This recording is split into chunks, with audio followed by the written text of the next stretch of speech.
Solomon was building his own house 13 years, and he finished his entire house. He built the house of the forest of Lebanon. Its length was 100 cubits, and its breadth 50 cubits, and its height 30 cubits.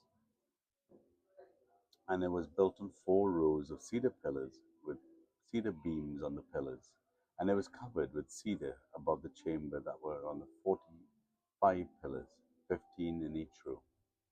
There were wooden frames in 3 rows, and the window frames in 3 rows, and the window opposite window in 3 tiers.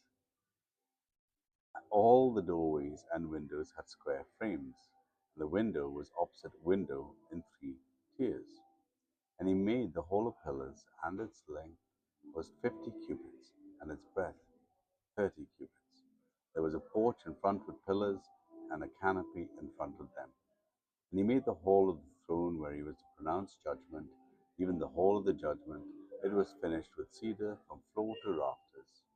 His own house where he was to dwell, the other court back of the hall, was like a workmanship. Solomon also made a house like this hall for Pharaoh's daughter, whom he had taken in marriage. All of these were made of costly stones, cut according to the measure, sawed with saws, back and front, even from the foundation to the coping, and from the outside to the great court. Foundations was of costly stones, huge stones, stones of 8 and 10 cubits, and above were costly stones, cut according to measurement in cedar.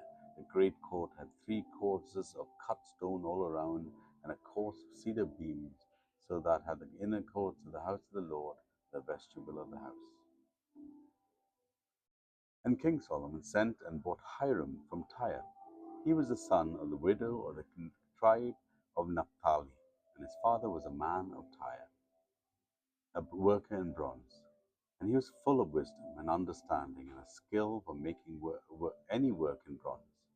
He came to King Solomon and did all his work. He cast 2 pillars of bronze. 18 cubits was the height of one pillar, and a line of 12 cubits measured its circumference. It was hollow, and its thickness was 4 fingers. The second pillar was the same. He also made 2 capitals of cast bronze to set on the top of the pillars.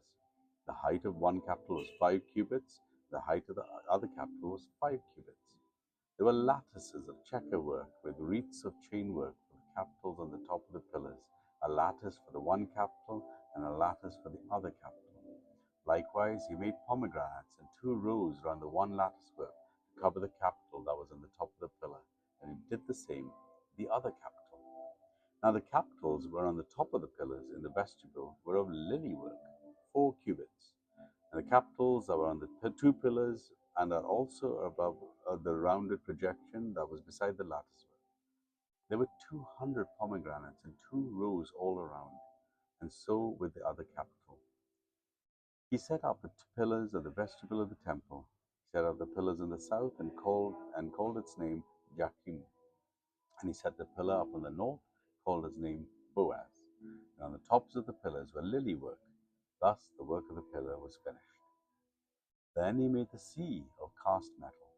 It was round, 10 cubits from brim to brim, and 5 cubits high, and a line of 30 cubits measures its circumference. Under its brim were gourds for 10 cubits, encompassing the sea all around. The gourds were in 2 rows, cast with it when it was cast.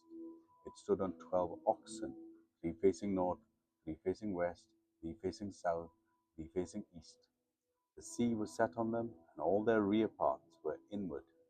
Its thickness was a handbreadth, and its brim was made like the brim of a cup, like the flower of a lily. It held 2,000 baths.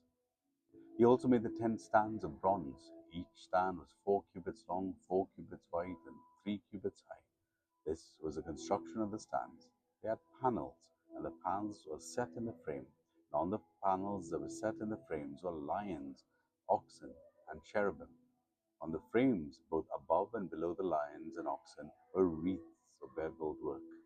Moreover, each stand had 4 bronze wheels, an axle of bronze, and their 4 corners were support for a basin. The supports were cast with wreaths on each side. Its opening was within a crown that projected upward 1 cubit. Its Its opening was round as a pedestal is made, a cubit and a half deep. At its opening there were carvings, and its panels were square, not round. The four wheels were beneath the plain panels, and the axles of the wheels were one piece stands. The height of the wheel was a cubit and a half. The wheels were made like a chariot wheel. Their axles and their rims and their spokes and their hubs were all cast. There were four supports at the four corners of each stand. The supports were of one piece with the stands. On top of the stands was a round band half a cubit high, and on the top of the stands and its stays and its panels were one piece in with it. And on the surface of its stays, on its panels, he carved cherubim, lions, and the palm trees, according to the space of each, with wreaths all around. After this manner he made the 10 stands, and all of them were cast alike, of the same measure and the same form. And he made 10 basins of bronze. Each basin held 40 baths. Each basin measured 4 cubits, and there was a basin for each of the 10 stands. And he set the stands, 5 on the south side of the house, and 5 on the north side of the house, and he set the sea on the southeast corner of the house. Hiram also made the pots and the shovels and the basins. So Hiram finished all the work he did for King Solomon on the house of the Lord. And the 2 pillars and the 2 bowls of the capitals that were on the top of the pillars, the 2 lattice work to cover the 2 bowls of the capitals that were on the top of the pillars, and the 400 pomegranates for the 2 lattice works, 2 rows of pomegranates for each lattice work to cover the 2 bowls of the capitals that were on the pillars, the 10 stands, the 10 basins on the stands, the 1 sea, the 12 oxen underneath the sea. Now the pots, the shovels, and the basins, all these vessels in the house of the Lord, which Hiram made for King Solomon, were of burnished bronze. In the plains of the Jordan the king cast them, in the clay ground between Succoth and Zarethan. And Solomon left all the vessels unweighed, because there were so many of them, the weight of the bronze was not ascertained. So Solomon made all the vessels that were in the house of the Lord, the golden altar, the golden table for the presence of the bread, the lampstand of pure gold, 5 on the south side and 5 on the north, before the inner sanctuary, the flowers, lamps, and the tongs of gold, the cups, snuffers, basins, dishes for incense, and fire pans of pure gold, and the sockets for gold, for the doors of the inmost part of the house, the most holy place, and for the doors of the nave of the temple. Thus all the work that King Solomon did on the house of the Lord was finished, and Solomon brought in all the things that David his father had dedicated, the silver, the gold, and the vessels, and stored them in the treasuries of the house of the Lord. On Kings chapter 7.